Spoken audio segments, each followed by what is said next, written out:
A ver, cuando una persona piensa en conseguir sus metas, casi todo el mundo se centra en la acción, ¿no? En el ¿qué tengo que hacer? En la lista de tareas, sí, lo inmediato. Exacto. Pero las fuentes que analizamos hoy proponen algo que me ha hecho darle un par de vueltas. Que el verdadero punto de partida no está ahí. No, está mucho antes, en la mentalidad. Es una idea que parece ir a contracorriente, porque vivimos en la cultura de la productividad, del hacer, del tachar cosas de la lista. Totalmente. Pero lo que argumenta este material, y de forma muy convincente, es que esa lista es solo la punta del iceberg. Ya. Debajo, sosteniéndolo todo, hay un sistema de creencias que es el que de verdad determina si esas tareas se van a hacer, si van a durar en el tiempo, o si se abandonan al primer problema. De hecho, hay una frase en los textos que creo que lo clava. Define la mentalidad como esa voz interna que define lo que crees posible o imposible. Y creo que ese es el objetivo de la conversación de hoy, ¿no? Desgranar las claves que nos da este material para entender y, sobre todo, transformar esa voz. Una voz que, para bien o para mal, es como la banda sonora de nuestra vida. Sí, totalmente. Analizar de dónde viene y cómo podemos, no sé si silenciarla, pero sí dirigirla, es una de las habilidades más importantes que se pueden desarrollar. De acuerdo. Y para empezar, el material usa una analogía que me parece potentísima. La del edificio. Esa es.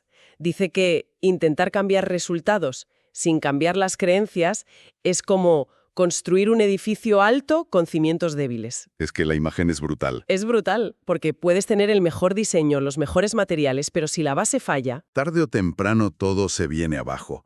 Es una analogía perfecta porque cambia el foco del problema. ¿A qué te refieres? A que la tendencia natural es culpar a la estrategia, al método. Decir, este plan de dieta no funciona o esta técnica de estudio no es para mí. Claro. Pero este enfoque te obliga a mirar dentro primero. La pregunta que plantea no es ¿qué hago?, sino una mucho más profunda que es ¿qué pienso realmente de mí? Uf. ¿Creo de verdad que soy la clase de persona que puede lograr esto? Y ahí es donde se pone incómodo, porque nos enfrenta a nuestras propias limitaciones, a las que nos hemos puesto. El texto habla mucho de las historias que te contaste durante años. Como el origen de todo. Exacto. Pero, siendo honestos, ¿eso no suena un poco a autoengaño? ¿Cómo diferencia el material entre reinterpretar tu pasado de forma saludable y, bueno, simplemente ignorar un fracaso para no sentirte mal? Esa es una objeción fundamental, y el texto la encara de frente. Lo que me parece fascinante es que no propone negar la realidad, para nada. Ah, vale. Si fracasaste, fracasaste. El hecho es el que es, inmutable. Lo que sí se puede cambiar es la narrativa que construyas alrededor de ese hecho. Ponme un ejemplo. Vale. La historia puede ser: fracasé en ese proyecto, lo que demuestra que no sirvo para los negocios. Esa es una historia que te define, te pone una etiqueta. Y te limita, claro. Exacto. La reinterpretación que propone el material no es, en realidad, no fracasé, sino algo como: fracasé en ese proyecto, lo que me enseñó 3 lecciones brutales sobre gestión de clientes que voy a aplicar la próxima vez. O sea, el hecho es el mismo, el fracaso está ahí, pero el significado que le das, Es completamente diferente. uno cierra puertas y el otro las abre. Precisamente, por eso la idea más optimista de todo el análisis es esa frase: una historia se puede reescribir.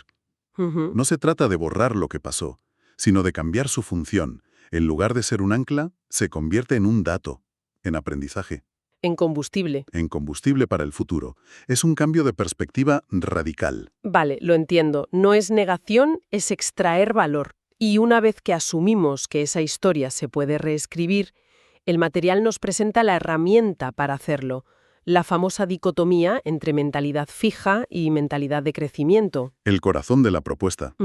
Y aquí es donde se pone realmente interesante. Sí, la mentalidad fija, para resumir, parte de la creencia de que nuestras habilidades, nuestra inteligencia, el talento, son como la altura. Tienes la que tienes. Y ya está. Y ya está. Son rasgos estáticos. O naces con el don para las mates, o no. O eres una persona creativa, o no lo eres.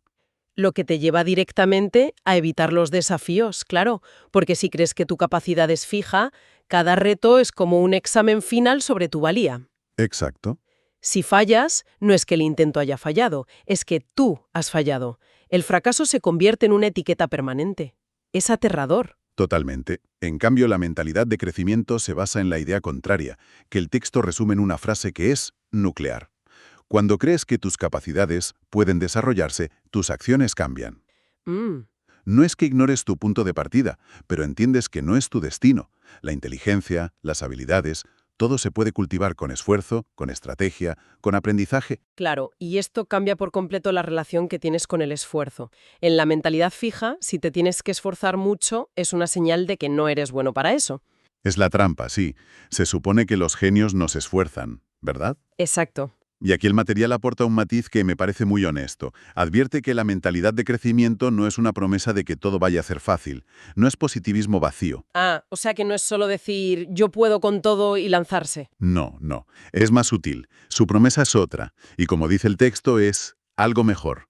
Que siempre puedes mejorar. Siempre puedes mejorar. Vale. Y es importante aclarar un error común que el material señala. Mucha gente oye mentalidad de crecimiento y piensa que es solo tener una actitud positiva. Sonreír y ya. Eso. Pero es mucho más activo. Es buscar el desafío a propósito porque sabes que ahí está el crecimiento. Es analizar los fracasos para sacar lecciones, no solo decir la próxima vez irá mejor. Entiendo. Sin esa estrategia, el optimismo se queda vacío. El esfuerzo deja de ser un enemigo que revela tus carencias y se convierte en tu principal aliado. Vale. Entiendo el concepto.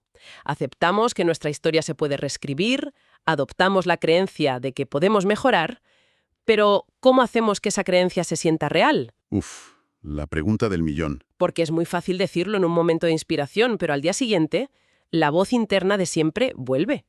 Y el texto es muy claro. El cerebro no cambia por afirmaciones vacías.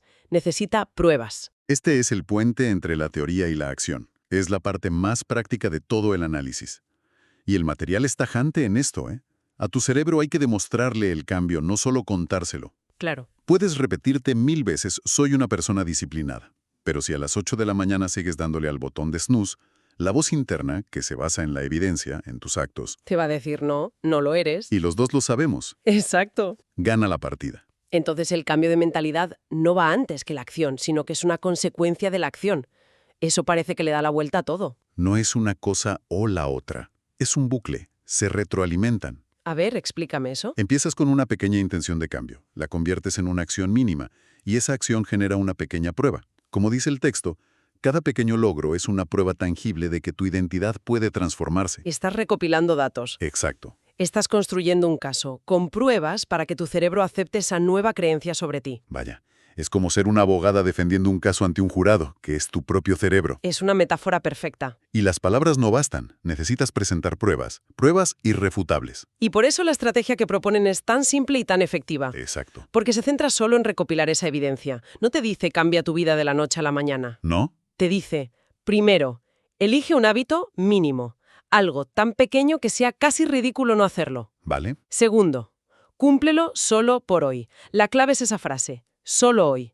Elimina la presión del para siempre. ¿Y tercero? Repítelo mañana. A ver, pensemos en un ejemplo práctico. Alguien que quiere convertirse en una persona que lee. La mentalidad fija diría, no tengo tiempo, no me concentro. Sí, la afirmación vacía sería voy a ser un gran lector.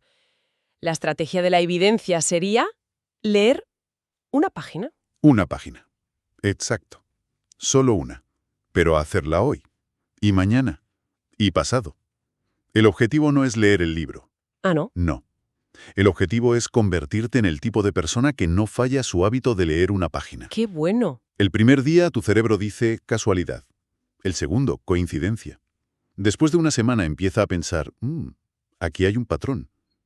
Y tras un mes, la evidencia es tan abrumadora que la historia interna empieza a cambiar. Claro. Como concluye el texto en este punto, la mentalidad nueva nace cuando tus acciones nuevas se vuelven consistentes. La identidad no cambia por una revelación, cambia por repetición. Vale, este proceso interno tiene todo el sentido. Entender la historia, adoptar la creencia de que podemos mejorar, demostrárnoslo con pequeñas acciones. Pero todo este trabajo interno está muy bien, aunque a veces parece que nadas a contracorriente. El día a día. El día a día, el trabajo, la gente que te rodea. ¿Somos inmunes a eso? ¿Qué dicen las fuentes sobre el factor externo? Me alegro de que saques el tema, porque el material le dedica una sección entera a lo que llama el secreto poco mencionado, el papel del entorno. El secreto poco mencionado. Me gusta. A menudo pensamos en el cambio de mentalidad como un viaje solitario e introspectivo. Y lo es en gran parte. pero el análisis nos recuerda que no vivimos en una burbuja, somos permeables. Claro. Y la idea central es que tu entorno construye tu mente más de lo que crees. Y se refiere a todo, ¿no? Personas, los lugares que frecuentamos, el contenido que consumimos. A todo. Exactamente. Todo lo que dejas entrar en tu mente de forma activa o pasiva está moldeando esa voz interna. El material lo plantea con una dualidad muy directa, casi brutal. A ver.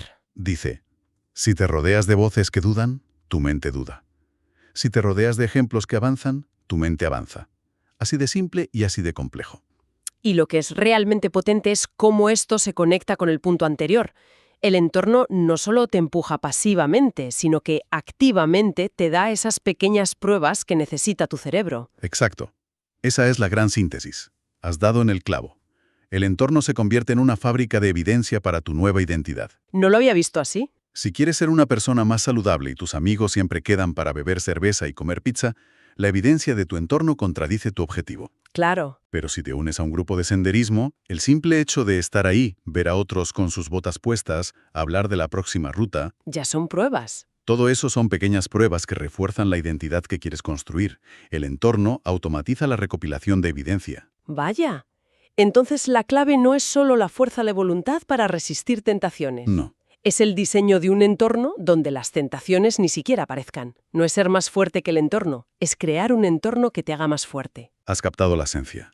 Convierte la protección de tu mentalidad en una decisión consciente y diaria. Pero eso de curar tu entorno también puede sonar un poco a privilegio. No todo el mundo puede cambiar de trabajo o de círculo social así como así. ¿Ofrece el material alguna estrategia para esos casos? Absolutamente.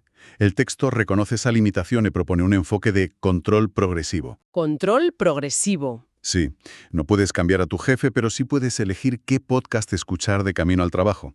Quizás no puedes cambiar con quien te sientas en la oficina, pero sí puedes poner un libro inspirador en tu escritorio. Pequeños cambios. Pequeñas dosis de un entorno positivo en los huecos que sí controlas. Cada pequeño cambio cuenta como un acto de protección de esa nueva mentalidad. Fantástico. Creo que hemos cubierto todos los ejes.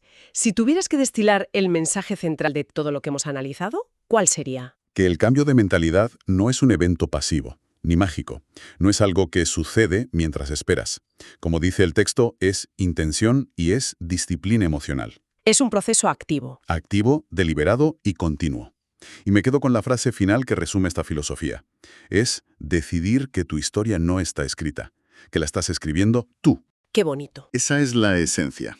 Recuperar la autoría de nuestra propia narrativa. Totalmente de acuerdo.